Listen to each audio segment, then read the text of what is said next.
Okay, and welcome. Lovely to have you here. Okay, I'm going to put a poll here, just launching it now.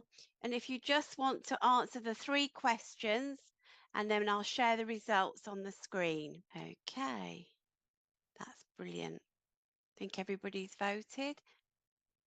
Okay, so how often do you engage in difficult conversations at work? Is 29% and occasionally 71%. And I really think it depends on what's going on in the workplace, whether you're seeing things like poor behavior or poor performance are generally the main issues where we'll see it, where we need to have that conversation. How confident do you feel? So, somewhat confident, 57%. I think feeling very confident, even with me who's done lots and lots of studying, experience over 30 years, I still can feel sometimes somewhat confident, but not very confident. And I think that's quite natural and something that we all need to take away is that it is a normal feeling to feel only somewhat confident and not totally. And not very confident is 29%, and not confident at all is 14%. Okay. So, what's the biggest challenge? So, that's an interesting one, keeping emotions in check. Now, I'm going to be sharing something later because I've got a online course coming around keeping your emotions in check, which you might find useful, and it's going to be only £27. So, watch your space because there is a freebie as well going with it. All right, and communicating clearly, yeah, that can be incredibly difficult because we think we understand it, and actually um, sometimes the way we say things the other person really doesn't get, and I've had a week of that this week. So when you have that happen, you really need to make sure you stop and reflect and think about, is there a different way to give this information, because we all learn differently and we tend to forget that. And let's begin. Okay, so we can see that difficult conversations can be really quite a headache if you've got to have one. So, thinking about difficult conversations in the chat, do you want to think about what difficult conversations could include and put your thoughts in the chat? Telling people they're not performing when they feel they are. Yeah, absolutely. That's a really hard one. So, that's really, you need to be really specific. Rude behavior, yeah. Deadlines, when my team make mistakes, yeah, I need to tell them about it. Absolutely. Yeah, pointing out when someone hasn't been doing their job when you're not their manager, yeah, a really hard one to do, isn't it? And it's really about how you go in with that approach, because you could put somebody's back straight up if you go in the wrong way. Okay, that's really helpful. Anybody else got anything to add? Need to improve performance, yeah, respectful behaviours, keeping the environment positive. Well, that's brilliant. Yeah, that's all really good. Okay, so I came into difficult conversations because 2014, I was struggling with a manager who was my senior manager. I was operational lead, large helpline, very, very um, demanding. And my dad ended up in hospital in the February. And he was in for 3 weeks, and I actually worked in Nottingham, which was a 2-hour journey each way. And it was really, really difficult. I was really under a massive amount of pressure. So imagine this, my team all know my senior manager's really quite distant, doesn't really want to know, calls me into a meeting and says, "You're stressed, you're stressed," really angry, aggressive type of behavior. So you can imagine what your reaction would be. It's that you go into defensiveness and you shut down, and you're not going to tell anybody anything when you're like that because you feel you're being attacked, and it's your fight and flight coming into action. And so I really struggled with this approach, and it didn't just stop, it carried on. You're stressed, you're stressed. And I think you need to take a fortnight off. No conversation around what was going on in my life, no support whatsoever. Anyway, I walked out with no further on. luckily my team all around me knew what was going on, and they were the most supportive team out. And a few weeks later, my dad died, and I only had a day off sick, go getting the funeral sorted, and then I went back into work. And a few days later, I had a heart attack because I had struggled to cope with the pressure from her work and my home life. And it's when the worlds collide that's when those sort of situations occur. And afterwards, when I was off at home, I was reflecting on what had happened. And I knew that as managers and leaders, we didn't need to have conversations like that. That wasn't the way to have them. And that's when my business was born. I really wanted to go out there and make the difference in getting managers and leaders and people to have conversations that were kind, that were full of empathy and compassion, but still made a difference to the business. And so that began in 2014, and I started studying with the Chartered Management Institute and got 2 level 7 diplomas and set my business up. And uh, and that's why I'm here today, really concentrating on difficult conversations, because I think it's really important how we start those conversations and how we proceed with them. So that's me. Okay. So why are difficult conversations important? Well, they're really important because globally, the average time employees spend weekly on resolving disagreements in the workplace is 2.1 hours. Wouldn't it be brilliant if we could just get, on with the work, all be able to be open and honest with one another and be able to resolve things without lots of conflict? That would be brilliant. 26% of all UK employees, conflict is a common occurrence. That's a serious concern. A quarter of your workforce is probably having conflict regularly. In the UK, an average of 485,800 employees resign each year as a result of work conflicts. Now, you might think, so what? But actually, what that means to the business is that you're having to train that person up. You're going to have to recruit another person.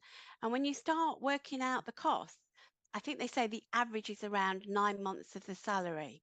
So it's really important that work conflicts are dealt with right at the beginning, not when they've started to really escalate. And so getting good at having difficult conversations is really important. And 874,000 employees are estimated to take sick absence each year as a result of conflict at an estimated cost to their organisations of 2.2 billion. That's a lot of money and a lot of employees going off sick because of conflict. So obviously some of those 874,000 will probably be some of those 485 who actually resign. But there's still a large amount of people, probably about 1 million, who are actually struggling with conflict each year. So as managers and leaders, as employees, we all need to get better at having difficult conversations and resolving those conflicts. So what creates conflict at work? I think we've kind of addressed some of what those are. But these are some more. 49% of all employees see clashes between personalities or egos. And often around your personalities or egos, it's really about understanding each other better, but we're going to cover that in a bit later.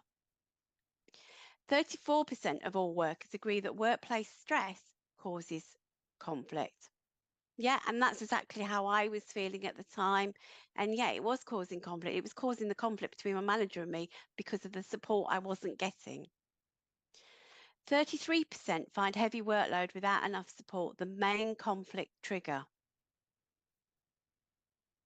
And 29% see poor leadership creating conflict. So it's really important as leaders that we manage these conversations and this conflict better. And 26% see dishonesty as an issue. So all of these issues going on in the workplace that actually need dealing with. And 23% class problems with line managers as creating conflict, which is one of the ones in my case. So it's, This is really things that you need to think about, because that's all taking time out of your work day when you're having to manage that conflict. And actually, what goes behind all of that is building that kindness, that empathy, making the place open and honest so that you can have those conversations easier and in a better way. So we've talked about what sort of conversations do you find difficult or uncomfortable, and you've given me some answers.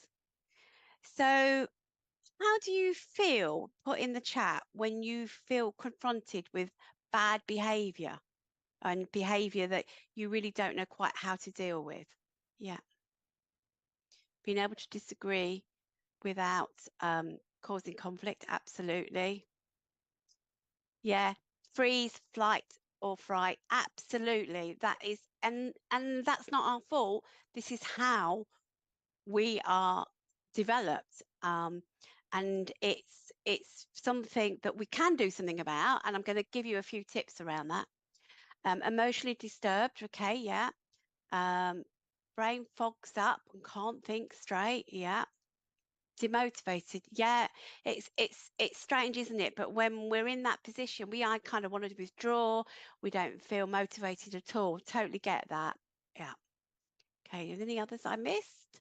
And frustrated, yeah. It can be very frustrating.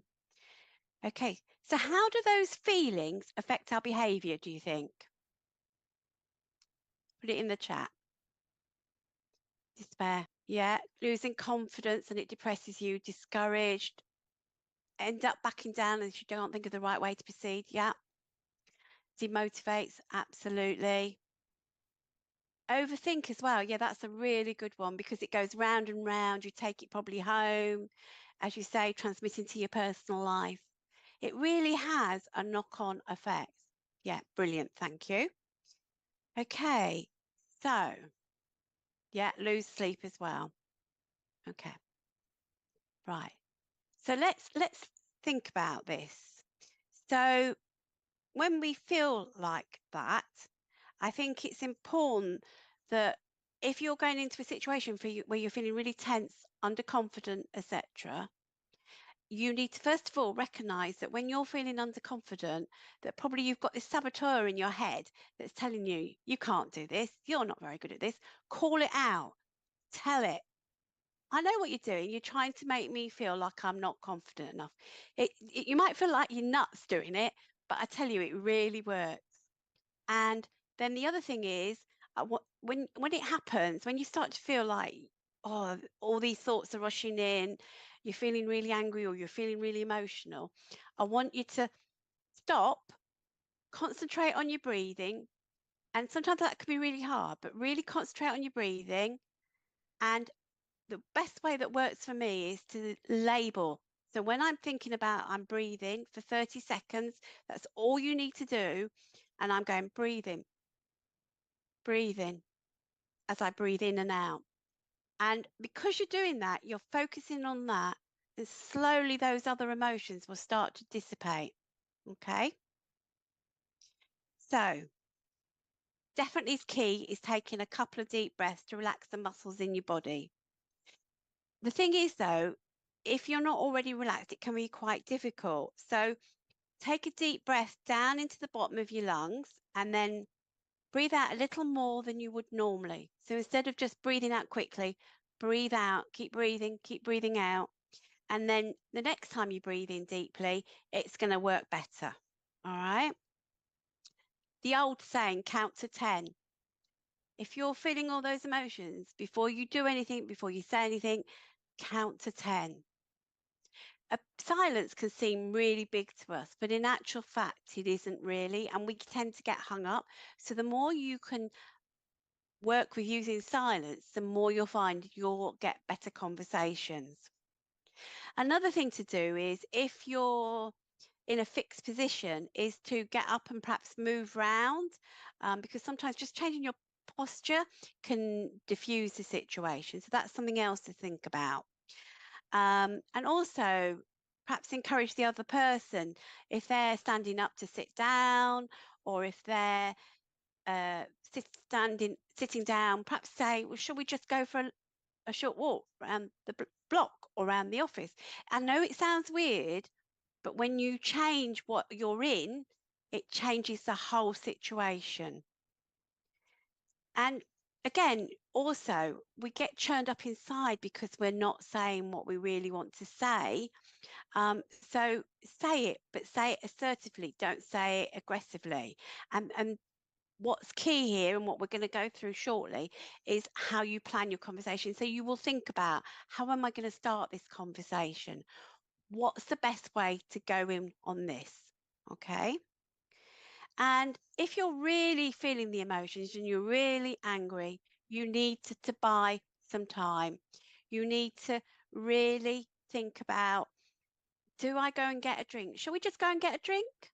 There's nothing wrong with saying that. Or I just need to pop to the toilet.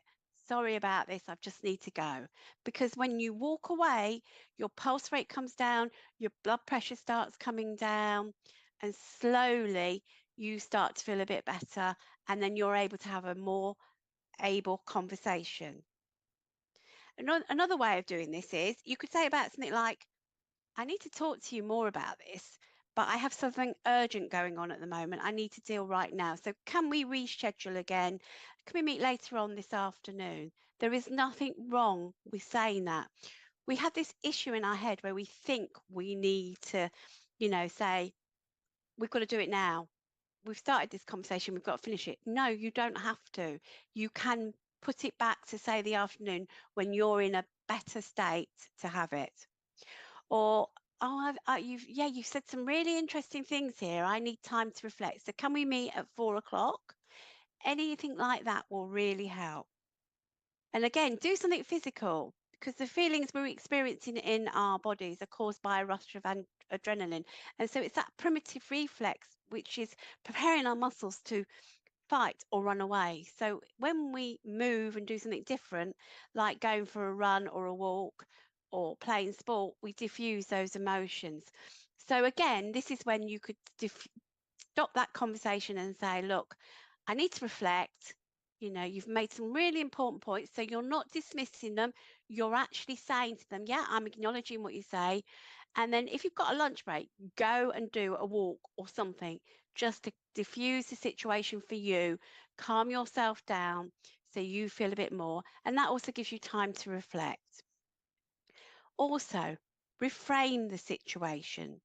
Reframe means thinking about the situation from a different point of view, and particularly the person that's in that conversation with you. So what's going on with them? What are they thinking about? Where do you think they're coming from? Now, without asking the questions, you're probably not going to know. But the minute you start getting your mind to think like that, you start to really start to see it perhaps from their point of view. So often we'll think somebody's been awkward, but when we actually start thinking about it, we'll think, well, maybe they're doing it because of this, or perhaps they haven't got enough information and that's why they're doing that. So when you actually take that time to think of it from their point of view, you start to see the situation differently. And it's really important that you do that. The other thing you can do is talk to somebody who's not involved. But here is a key point, that you need to know that they're confident, that you can trust them and that you can do it in confidence.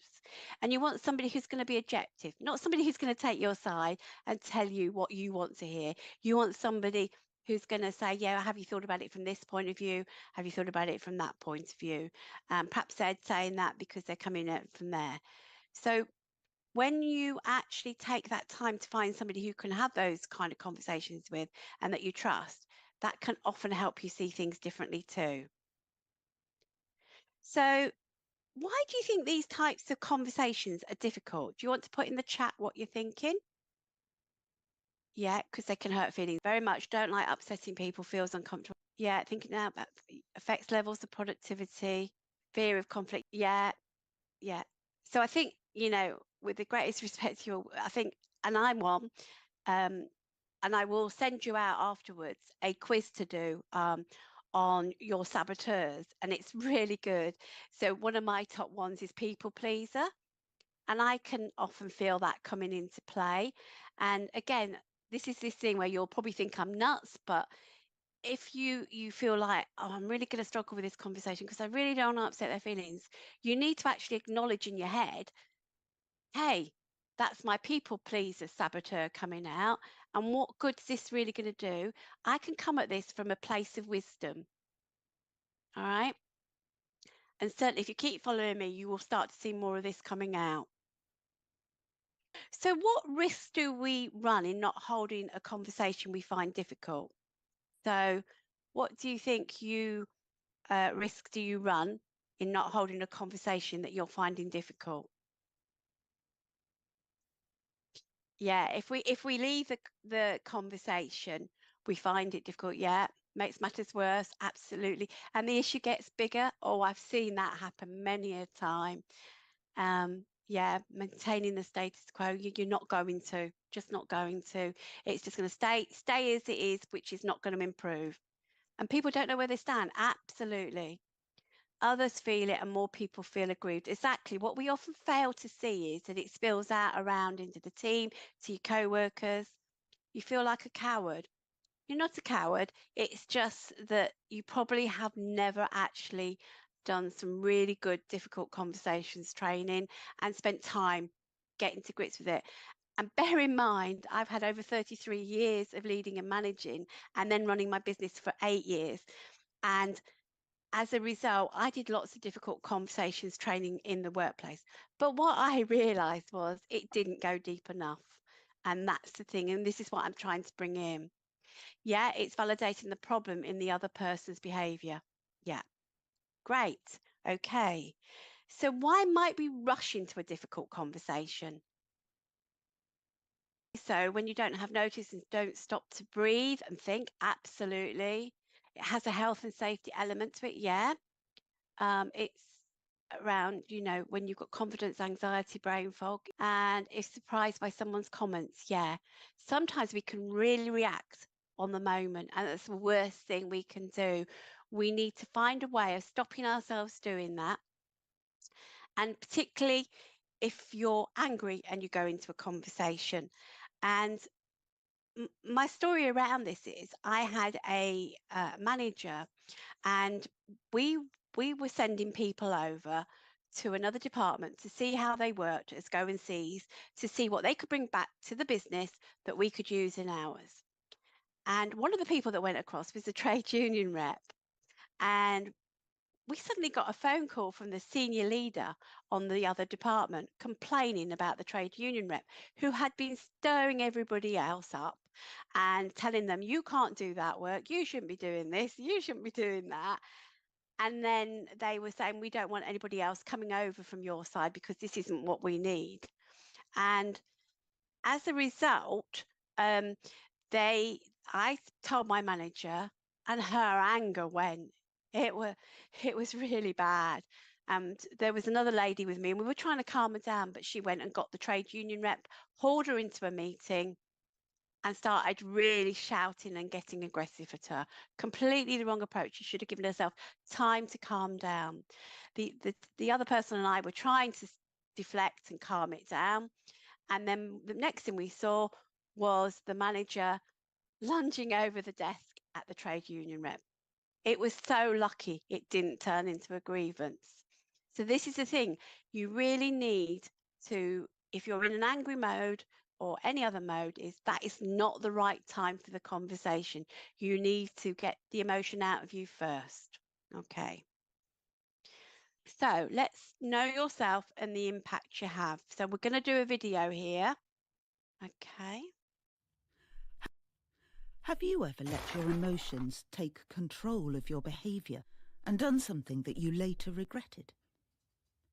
We all have different personalities, different wants and needs, and different ways of showing our emotions. Navigating through this all takes tact and skill, and those that do it well are said to be high in emotional intelligence. But what does that mean? Emotional intelligence is the ability to recognize your emotions, understand what they're telling you, and see how your emotions affect people around you. It also involves applying this to others, understanding how they feel, and using this understanding to manage relationships more effectively. People with high emotional intelligence are usually successful in what they do. Why? Because they're the ones that others want on their team. When people with high levels of emotional intelligence send an email, it gets answered. When they need help, they get it. Because they make others feel good, they can often negotiate difficult situations more easily than people who are easily angered or upset. But how do they do it? The first key aspect is self-awareness, the ability to understand your own emotions and their effects on your behaviours. When you are self-aware, you know what you're feeling and why, and how those feelings may help or hinder what you are trying to do. Think about that time when your emotions took control of your behaviours and you later regretted your actions. Do you know what emotions you were feeling? Were you angry, upset, happy? Understanding which emotions you were feeling and the impact that those emotional responses had help you avoid those same emotions taking control in the future. Which brings us to the second key aspect of emotional intelligence, self-management. This is the ability to use your emotional awareness to help you choose behaviours that are positive and constructive. It's about choosing when to act, when not to act, and how to act. Think again about when you've been angry, defensive, or fearful. When feeling these emotions, your natural response might have been to lose your temper, sulk, or complain. But recognising these emotional responses and what is driving them can help us choose better responses. For example, if you're in a meeting and start to feel angry, recognising that emotion and why you are feeling it can help you choose your response. Maybe it's because you feel that no one is understanding your point of view. If so, this could be a signal for you to listen or question better, to ensure you have a chance to fully engage in the conversation. By asking the right questions and listening to the answers, you will better understand where they are coming from and how you need to rephrase what it is that you want to say. A lack of awareness of our emotional responses can mean an unwillingness to take personal responsibility for our behaviours. The result might be that we lose composure and end up looking foolish. Being aware of how we instinctively want to react in certain situations gives us the chance to manage those emotions more intelligently and choose a different behaviour. So, the first two key aspects of emotional intelligence are around managing ourselves and our own emotions. But to be truly emotionally intelligent, we also need to understand others. The third key aspect, therefore, is social awareness, the ability to understand others and respond to their needs. It's about being aware of what's going on around you and understanding other people's feelings. Building your social awareness involves taking what you've learned about how you process emotions and applying that understanding to the world around you to create collaborative and successful relationships. Imagine two people standing across a ravine from one another, each with their own set of intentions, perspectives, ideas, interests, feelings, and concerns. The ravine represents the gap in their understanding of one another. They might want to resolve a problem they share, but conversation is difficult. Where there is disagreement, each of them is likely to feel that they are being attacked. Their emotional brains immediately send them into defense mode, and so both are likely to become more entrenched in those positions. Even if they do try to build bridges across the ravine, each will try to build it starting on their own side, believing that that is the best starting point. This means that they are unlikely to align and unlikely to meet in the middle. The only way to solve the problem is to find a way to build a bridge of understanding across this gap of understanding. To succeed, one of the two must start to build the bridge from the other person's side of the ravine, using their self-awareness and self-management to keep their emotional brains in check. Whilst none of the first three areas of emotional intelligence are more important than the others, they are keys to enable the final aspect, relationship management, using self-awareness and self-management to build relationships with others. Emotionally intelligent people are usually open and accessible. They are people that share information about themselves and who you can talk to about anything. They show empathy for your position and actively embrace feedback about themselves. By doing all of this, they build great relationships. Few of us really understand how others view us or what they think about us. Even fewer ask for genuine feedback. It might feel easier not to know. We might fear knowing how others perceive us. But that fear in itself can play to our emotional reactions. Gathering feedback is one of the most useful things you can do to develop your emotional intelligence. Some feedback might be a little tough to hear, or it might surprise you. But it's always useful, even if you don't totally agree with it. Remember, feedback you receive isn't fact, it's opinion. And the more opinions you gather, the more rounded your perspective will be of how you come across. Learning to take the emotion out of feedback will mean you are more able to process and act on it. This will help to create a continuous development cycle where you're constantly improving your relationships with others and developing your emotional intelligence. We're going to look at understanding each team member. So if you're managers and leaders, I think this is quite important, but you can also apply this if you're just a co-worker, you've got a co-worker that you're perhaps struggling to get on with. This might just help you start to understand them better. Okay. This is your iceberg. Okay, what's on the top? It's the person. What do you know about your team member? Do you really know them? That's quite an interesting one because we think we do, but do we really? And then behaviours exhibited. What behaviours are you seeing at the top? What's going on with them?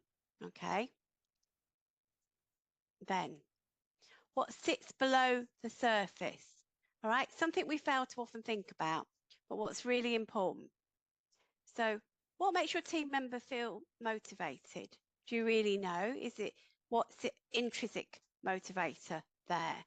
So some people are around recognitions. Me, I'm learning. Do you know what your intrinsic motivators are? And there are lots of free quizzes out there that you can do that will help give you those insights. And then what are the values of your team member? And it's really all of these points you can use to have a discussion and go forward with them. Okay. What are the triggers for your team member? Do you know their triggers? And do you know your triggers? Really important that you understand your triggers. What will push your buttons to make you react? The more you understand that and the more you understand theirs is when you go into a difficult conversation, you're not going to push their triggers because you know what it is that makes them go. Okay. And what strengths does a team member have? Again, when you know the strengths of what the team has and your own strengths, you can have those conversations around that, and it's going to make it a more meaningful conversation. And when you're having a difficult conversation, sometimes just knowing, oh, well, if we come at it from this angle, that's playing to your strength, will make all the difference. And what unconscious biases does your team member have? And what do you have? So the more you understand your team member, the conversation becomes easier because you're building trust. And a really important thing. So on a one-to-one basis, on a regular basis, you need to be having conversations around all of these areas. It's okay to ask. It's okay to say, oh, and and be vulnerable. Tell them your bits as well, because then you start to build that trust, because we all say things when somebody else shares as well. Okay. This becomes your secret weapon, really, in a difficult conversation. And in the journal, which is here, all the exercises to work through this iceberg, and also ensures that you can do it for yourself first and then your team member. And you're all in with a chance to win that and the leadership cards. Okay, so now we're going to look at what you should consider on whether you should act. Okay, so if you're facing a situation that might call for a difficult conversation, well, before you dive into it head first, let's take a step back and consider a few things. First, ask yourselves, is it necessary to have this difficult conversation? Sometimes we can get caught up in the heat of the moment and we can feel the urge to address every little issue, but taking a moment to reflect can save you from unnecessary turmoil. Consider the impact of the situation. Is it something that affects you directly or has a significant impact on the team or project? If the answer is yes, then a difficult conversation might be warranted. If you're feeling like it's eating you up inside, then it's probably a yes too. But you need to consider carefully and plan the conversation as to how you're going to have it. We all know it's important to address issues that could hinder progress or cause harm. Next, think about the potential outcomes. Are you hoping to resolve a conflict, clear up a misunderstanding, or provide constructive feedback? If you believe that a conversation could lead to positive change or growth, then it's worth considering. Also, think about the timing. Is this the right moment to initiate the conversation? Timing is crucial. If emotions are running high, and we've all been there, or the person you need to speak with is already overwhelmed, it might be best to wait for a more suitable time. You want to ensure that you are both open and receptive to the conversation. And don't skint on the preparation for the conversation. So, why is preparation crucial for difficult conversations? Well, imagine this. You're going into a challenging discussion, your nerves are buzzing, you've got your thoughts swirling around, but with thorough preparation, with your notes with you, you can transform that anxiety into confidence, ensuring a smoother and more effective conversation. So, what do you hope to achieve? Clarify your purpose for the conversation. Are you seeking resolution, understanding, or change? Knowing your objectives will guide your approach and help you stay focused throughout the discussion. Be realistic in what you want to achieve. It is no good expecting a person to change their character or nature, especially if you're putting them under pressure. An example of this could be asking a flamboyant person to change to a quiet person. And I've actually seen this in the workplace, a manager asking a team member who was really bubbly and happy and chatty to completely change and deck it down to be professional and keep the chatter to a minimum. And the trouble was, we could all sense it wasn't the real her.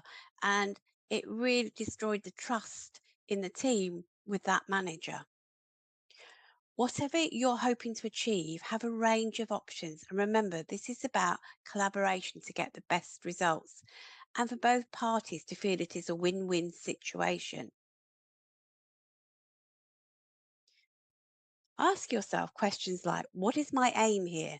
What information do I want to ensure I clearly articulate to my conversational partner? After having identified what you really want from the conversation, you can shift your focus to identifying what you really don't want. We've talked about emotions earlier, so this is a time to make sure they are addressed and dealt with. So, this is where empathy is really key. So, try to understand the other person's perspective and anticipate their reactions. Really, at this stage, put yourself in their shoes and consider how they are perceiving the situation. This empathy will help you approach the conversation with sensitivity and respect. Think about any challenges or objections that may arise during the conversation and prepare yourself to address them calmly and rationally.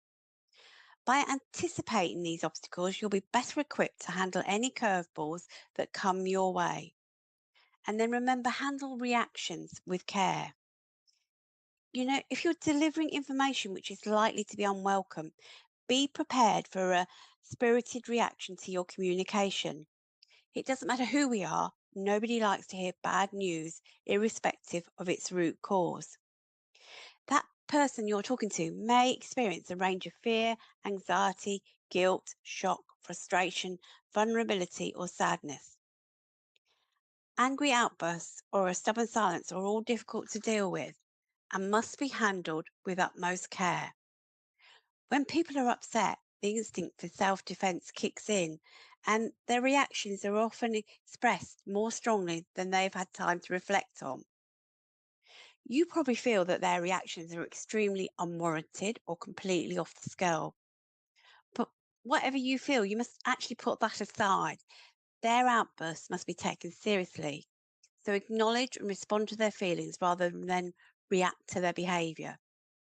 And never ever tell someone they are being silly, dramatic, or that they should calm down.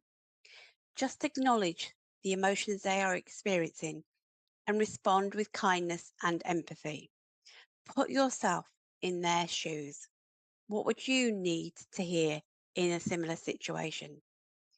And often outbursts are short lived or they can be drawn out, but be patient and allow that person time to recover their composure. They may be embarrassed afterwards about their outbursts, so reassure them that their feelings are understandable and natural. A difficult conversation can't be rushed. Give that individual space and time to respond. If they are overly emotional or overwhelmed, it's sensible to take a break, as we've talked about earlier, for a short period to allow them time to recover. If what you say is met with a wall of silence, consider that could be anger, it could be shock, it could be fear. Encourage them to respond by starting to ask them questions that are just yes and no's, and they'll slowly open up. Ensure privacy, minimize distractions, and find a setting where both parties can feel comfortable and focused. A conducive environment can make a world of difference, and this even means setting the room in the right way. Don't sit directly opposite one another at a desk because that's quite intimidating at times. Okay, let's look at why clarity matters. So, your boss hints at the need for improvement, leaving you puzzled about where to focus your efforts. A colleague seeks your assistance on a project, but the time commitment remains a mystery. You must have the courage to express discontent with your current role to your manager, who seems to acknowledge your concerns but take no action. So, what are we seeing there? We're seeing no clarity, are we? one of my little stories is around uh, when I was told I was going to be a top performer, and I went in for my end of year, and I was told I was going to be good instead. Now, good's okay, but it doesn't come with the top bonus. As you can imagine, that was already a little bit of a shock when I'd been told I was to be expecting that. And then I was told the reason I didn't get it was because of my face. And like, what about my face? What was wrong with my face? And apparently in meetings I could look angry sometimes. So I asked, quite rightly so, can you give me specific situations that I've been in where I've done that so that I can learn? And interestingly, they couldn't. I then, of course, went out really upset and started asking people around me, have you ever seen me looking angry? Which is exactly the response you don't want from your team member. You don't want them going out there and all upset and stirring it up. So the more clarity you give things, the better. So before engaging in a conversation, pinpoint your objectives. Instead of vague aspirations like I want a more creative role, opt for specific goals such as I aim to collaborate closely with the design department. And consider the desired outcome, whether it's a raise, a team reassignment, or a detailed feedback, and be ready to articulate your position. Performance expectations, instead of vague critiques, specify performance metrics and improvement areas. For example, let's discuss about how to boost your sales by 5% next quarter. And then time commitments. When asked to join a project, clarify the time commitment up front. So, for example, before committing, could you provide me with an estimate of the weekly hours required? And then on the career goals, if expressing dissatisfaction with your role, you need to be clear about your aspirations. So, for instance, I'm seeking opportunities to utilize my skills in a more strategic capacity within the company. It's all a little bit clearer than to the person that you're talking to. And remember to maintain focus on your objectives, even if the other party attempts to deflect. So redirect the discussion back to your goals and stick to factual points. So it's really easy for somebody to go, well, and I've seen this happening over there, and I've heard Johnny over there talking about this. So what are you doing about him? And so always bring it back. Okay, we're not talking about Johnny. We're not talking about that. We're back here. This is what we're talking about, and bring it back to that point. I've also seen it happen where I've had a team member go, well, several months ago we talked about this, and this, and now you've got me in here talking about this. And it's really important that you say we're here to talk about this point only. We're not going round that point, because people do that, and then it becomes murky waters, and that's when anger and emotions start to come out. So you could say something like, with performance, I understand the challenges you're facing, but let's address how we can enhance performance moving forward. Just one way of saying it. Be prepared for positive outcomes too. If the other party agrees to your objectives, conclude the discussion and outline the next steps, and confirm in an email and follow up. Really important. Always do the follow up, and always, so not just only capture what's been said and who's doing what, but also agree a time when you're going to meet up again to review again. Really important. Okay, let's look at assess the facts and not your assumptions. Are there relevant factors you don't know about? Are past events now influencing your current view? Are you making assumptions about the person's motives? Sometimes our view is so distorted it can pay to get a neutral view, but do remember confidentiality and who you choose to talk to.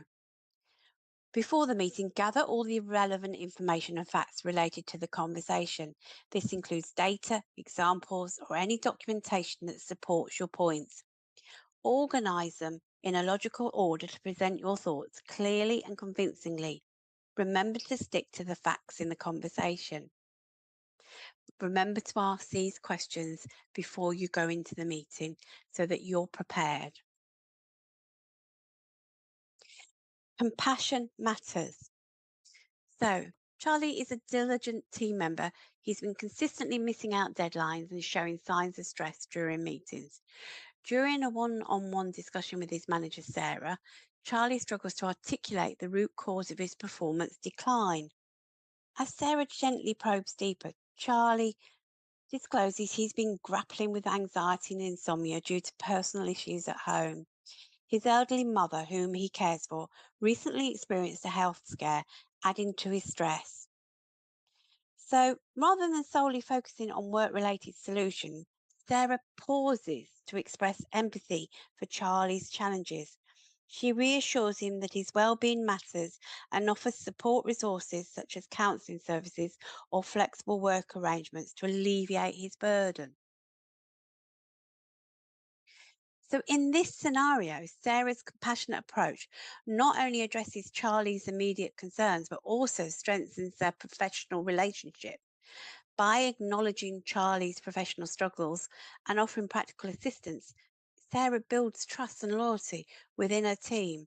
And overall, that will enhance productivity and well-being. So compassion really adds to getting a difficult conversation onto a better footing. It creates trust, understanding, and camaraderie in the workplace. People seek leaders and colleagues who show genuine care and empathy, especially during tough times. Okay, let's look at a structure that you could use for your conversations. This is called the AID feedback technique, and I really love this technique. A stands for action. So you're going to state what the individual has done as part of the feedback. Now, always keep it to one or two items, no more, because any more and you are going to overwhelm the person. And also, it feels a bit of a witch hunt. Then, I, the impact, explain the impact of the observed behavior on you or your team or the business, positive or negative. Okay. And again, be really specific and keep the emotions out of it. Then D for do, guide them as to what they should do in future to get a good outcome. And D can sometimes stand for development as well. So this is really working together to come up with some outcomes that will develop that person and that will stand them in good stead going forward. While using aid takes time to perfect, it's a lot easier to plan feedback when there is a clear structure to follow. When we give details of specific events, it makes it much easier for people to relate to what they are hearing.